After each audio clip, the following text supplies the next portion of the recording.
November 19వ తేదీన సంకష్టహర చతుర్థి చాలా శక్తివంతమైన రోజు. పూజా విధానం మీకున్న కష్టాలన్నీ తీరిపై 100% అఖండ రాజయోగం వరిస్తుంది. అవేంటో ఇప్పుడు తెలుసుకుందాం.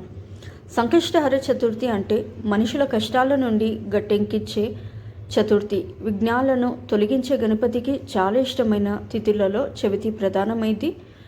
మొదటిది వరద చతుర్థి, రెండవది సంకష్టహర చతుర్థి.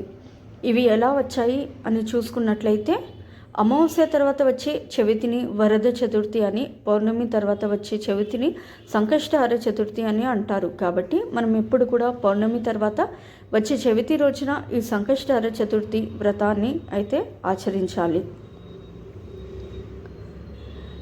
అలాగే ఈ వీడియో చూసే ముందు ఓం శ్రీ గణేశాయ నమః అని ఒక చిన్న కమెంట్ అయితే చేయండి.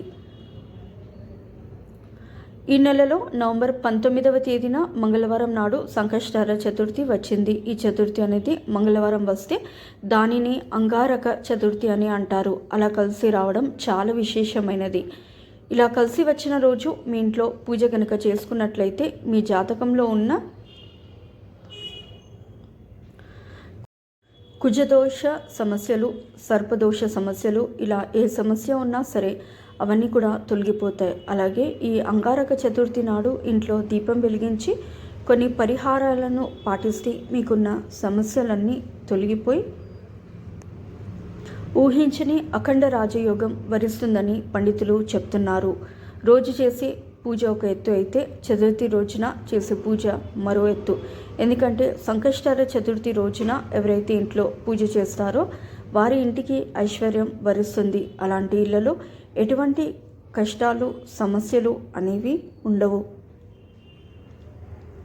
కాబట్టి ఈ వీడియోలో మేము చెప్పే విధంగా మీ ఇంట్లో పూజ చేసుకోండి. తద్వారా ఆ గణపతి అనుగ్రహం వల్ల మీ ఇంట్లో ఉన్న కష్టాలన్నీ తొలగిపోయి మీరు ఏది కోరుకున్నా సరే అది ఖచ్చితంగా జరిగి తీరుతుంది. ఇంట్లో ఉండే స్త్రీలు సంకష్టహర చతుర్థి రోజున తెల్లవారుజామునే నిద్రలేచి శుభ్రంగా తలస్నానం చేసి ఇల్లు వాకిలి శుభ్రం చేసుకోవాలి. ఇంటి ముందు ముగ్గు వేసి మీ ఇల్లంతా తడి బట్టతో శుభ్రంగా తుడుచుకొని ఇంట్లో పసుపు నీళ్లు చల్లి గణపతి పూజను ప్రారంభించండి. చతుర్థి రోజున చేసే పూజలో ఖచ్చితంగా గరిక ఉండాలి. పూజ ప్రారంభించే ముందు ఒక పీట వేసి వినాయకుడి పటాన్ని శుభ్రంగా తుడిచి గంధంతో కుంకుమ బొట్లు పెట్టి గణపతి పటాన్ని పీట మీద ఉంచి ఎర్రని పూలతో కానీ తెల్లని పూలతో కానీ గణపతి పటాన్ని అయితే అలంకరించండి. అలాగే ఈ సంకష్టహర చతుర్థి రోజున ముడుపు అనేది తప్పనిసరిగా కట్టాలి. ఉదయం ముడుపు కట్టిన తర్వాతనే మీరు పూజ అనేది స్టార్ట్ చేసుకోవాలి. ముడుపు ఎలా కట్టాలి అని అంటే, దీనికోసం ఎరుపు రంగు వస్త్రాన్ని తీసుకొని దానిలో 3 గుప్పెల బియ్యాన్ని పోయండి. తర్వాత బియ్యం మీద పసుపు, కుంకుమ, అక్షింతలు అనేవి వేసుకోవాలి. అలాగే 2 తమలపాకులను తీసుకొని 2 వక్కలు, 2 ఖర్జూరాలను కూడా పెట్టండి. అలాగే దక్షిణం 11 రూపాయలు లేదా 21 రూపాయలు లేదా 51 రూపాయలు కానీ మీకు ఎంత వీలైతే అంత దక్షిణం అనేది పెట్టుకోవాలి. ఇప్పుడు ముడుపుని మీ మనసులో ఉన్న కోరికను కోరుకుంటూ ఈ ముడుపు అనేది కట్టాలి. మీ మనసులో ఎంత పెద్ద కోరిక ఉన్నా కూడా ఇలా మీరు ముడుపు కట్టడం వల్ల మీ కోరిక అనేది అతి త్వరగా తీరుతుంది. ఇలా ముడుపు కట్టిన తర్వాత ఆ ముడుపుకి కూడా గంధం, కుంకుమ బొట్లు పెట్టి ఆ ముడుపుని మీరు పూజ చేసే వినాయకుడి పటం ముందు కానీ లేదా విగ్రహం ముందు కానీ పెట్టేటప్పుడు మళ్ళీ ఒకసారి మీ కోరికను ఆ గణపతికి చెప్పుకుంటూ ఆ ముడుపుని స్వామివారి ముందు పెట్టండి. అలాగే కలశాన్ని కూడా ఏర్పాటు చేసుకోవాలి. కలశం నిండా నీళ్లు తీసుకొని దానికి గంధంతో కుంకుమ బొట్లు పెట్టి అక్షింతలు, ఒక పుష్పాన్ని వేసి కలశాన్ని పెట్టుకోవాలి. ఆ తర్వాత వినాయకుడికి ఇష్టమైనటువంటి నైవేద్యాలు బెల్లం కుడుములు కానీ, మోదకాలు కానీ, అరటి పళ్ళు కానీ, మామిడి పండు కానీ, బెల్లం పరమాన్నం కానీ ఇలా మీ దగ్గర ఉన్న వాటిని స్వామివారికి నైవేద్యంగా పెట్టాలి. ఇవేవి మా దగ్గర లేవు అని అనుకుంటే మాత్రం ఒక చిన్న బెల్లం ముక్క అయినా సరే గణపతికి ప్రసాదంగా పెట్టండి. అటుకులు బెల్లం అయినా సరే ప్రసాదంగా పెట్టుకోవచ్చు.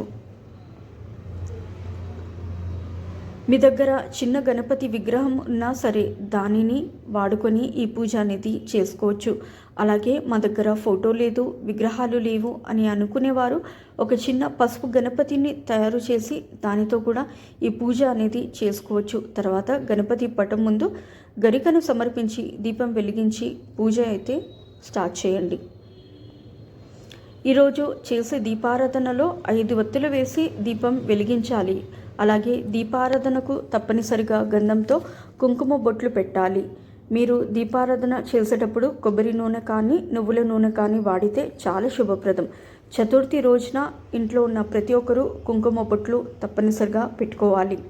అలాగే మంగళహారతి అనేది పెట్టుకోవాలి. చాలామంది మంగళహారతి అనేది చదవకుండా పూజ అనేది పూర్తి చేసుకుంటారు. కానీ ప్రతి దేవుడికి మంగళహారతి ఇవ్వడం అంటే చాలా ఇష్టం. కాబట్టి మంగళహారతి అనేది తప్పనిసరిగా ఇవ్వాలి.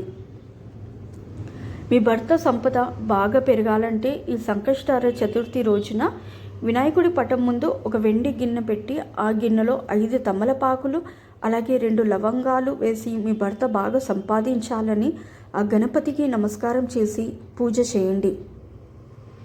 ఆ తమలపాకును ఇంట్లో ఉన్న ప్రతి ఒక్కరూ ప్రసాదంగా స్వీకరించాలి. అలాగే మీరు ఏదైనా సమస్యతో బాధపడుతుంటే సంకష్టార చతుర్థి రోజున నువ్వుల లడ్డూను చేసి వాటిని గణేశుడికి ఆ లడ్డూను నైవేద్యంగా సమర్పించి ప్రసాదంగా స్వీకరించాలి. ఇలా చేస్తే ఆ గణపతి ఆశీస్సుల వల్ల మీకున్న సమస్యలన్నీ తొలగిపోతాయి.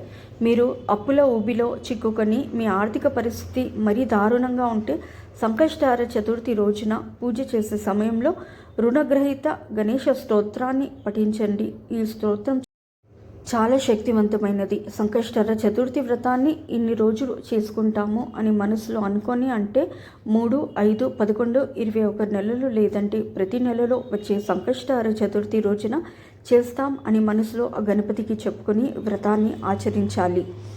ఇక పూజ పూర్తయిన తర్వాత చివరిగా ఓం గం గణపతియే నమః అనే మంత్రాన్ని మనసులో 21 సార్లు జపించి 5 ప్రదక్షిణాలు చేయండి.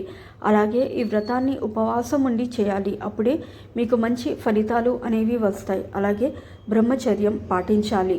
వ్రతం చేసిన రోజు మంచం మీద పడుకోకూడదు, నేలపైన చాప మీద పడుకోవాలి. అలాగే ఉదయం పూజ చేసిన వాళ్ళు సాయంత్రం దీపం వెలిగించి గణపతి ముందు ఉన్న ముడుపును తీసి ఆ బియ్యంతో బెల్లం పొంగలి చేసి స్వామివారికి నివేదన పెట్టి మీ మనసులో ఉన్న కోరికను మళ్ళీ ఒకసారి ఆ గణపతికి చెప్పుకోవాలి. ఇలా చేస్తే మీరు అనుకున్న ఏ కోరికైనా సరే ఆ గణపతి అనుగ్రహం వల్ల ఖచ్చితంగా నెరవేరుతుంది. ఈ సంకష్టార చతుర్థి రోజున వ్రతకథ తప్పనిసరిగా చదవాలి. ఈ వ్రతకథ చదివిన తర్వాతనే ఉపవాసం విడవాలి. ఈ సంకష్టార చతుర్థి రోజున కొబ్బరికాయ పైన స్వస్తి గుర్తు వేసి ఆ కొబ్బరికాయను పూజ గదిలో ఉంచి మీ కోరికను ఆ గణపతికి చెప్పుకుంటూ దేవునికి నమస్కారం చేసి ఆ కొబ్బరికాయను దేవునికి నివేదించండి. ఇలా చేయడం ద్వారా మీ కోరిక వెంటనే నెరవేరుతుంది. చివరిగా కర్పూర హారతినిచ్చి క్షమామంత్రం చెప్పుకోవాలి. సంకష్టార చతుర్థి రోజున రాత్రి చంద్రుడిని చూస్తూ నీటిని అర్ఘ్యం సమర్పించాలి. ఆ తర్వాత స్వామివారికి పెట్టిన పొంగలిని స్వీకరించి ఉపవాసం విడవాలి. ఈ వ్రతాన్ని ఆచరించడం వలన మీ జీవితంలో ఉన్న కష్టం, వ్యాపారంలో ఉన్న నష్టాలు, కుటుంబ కలహాలు, అనారోగ్య సమస్యలు ఇలా ఏ సమస్య అయినా సరే ఆ గణేశుని కృప వల్ల అవన్నీ కూడా తొలగిపోయి హిందూ ధర్మ శాస్త్రం ప్రకారం సంకష్టార చతుర్థి రోజున ఇంట్లో ఉన్న ప్రతి ఒక్కరూ సూర్యోదయానికి ముందే స్నానం చేయాలి. అంటే ఉదయం 6 గంటలకు స్నానం అనేది ఆచరించాలి. ఈ రోజున ఎవరైతే 6 గంటల లోపు స్నానం ఆచరిస్తారో వారి జీవితంలో ఎలాంటి కష్టాలు అనేవి ఉండవు. వారిపై ఆ గణపతి ఆశీర్వాదాలు ఎల్లవేళలా ఉంటాయి. ఈ సంకష్టార చతుర్థి నాడు పొరపాటున కూడా మధ్యాహ్నం సమయంలో స్నానం అస్సలు చేయకూడదు.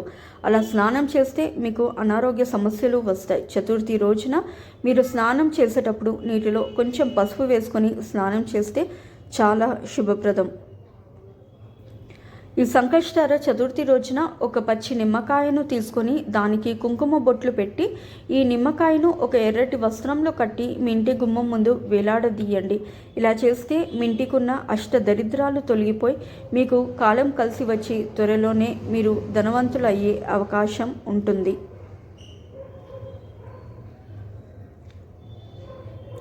అలాగే సంకష్టహర చతుర్థి రోజున రాత్రి నిద్రపోయే ముందు స్త్రీలు తప్పనిసరిగా కుంకుమ బొట్లు పెట్టుకొని నిద్రించాలి. ఏ స్త్రీ అయితే కుంకుమ బొట్టు పెట్టుకొని నిద్రపోతుందో ఆ స్త్రీ యొక్క సౌభాగ్యం నిండు నూరేళ్లు వర్ధిల్లుతుంది. అలాగే తన భర్త యొక్క సంపద కూడా రెట్టింపు అవుతుంది. మీ పిల్లల పురోగతిని మీరు కోరుకుంటే ఈ సంకష్టహర చతుర్థి రోజున ఏదైనా గణపతి ఆలయానికి వెళ్ళి మీ పిల్లల చేతితో నువ్వులను దానం చేయండి. ఇలా చేస్తే ఆ గణపతి అనుగ్రహం వల్ల మీ పిల్లల జీవితంలో పురోగతి లభిస్తుంది.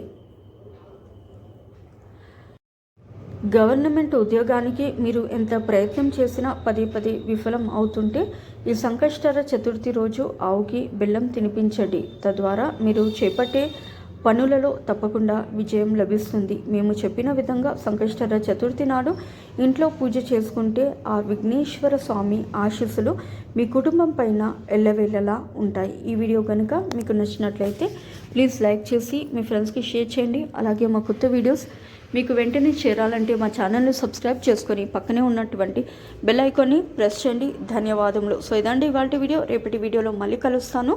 అంతవరకు సెలవు. నమస్కారము. సర్వేజన సుఖినో భవంతు. Please do like, share and subscribe.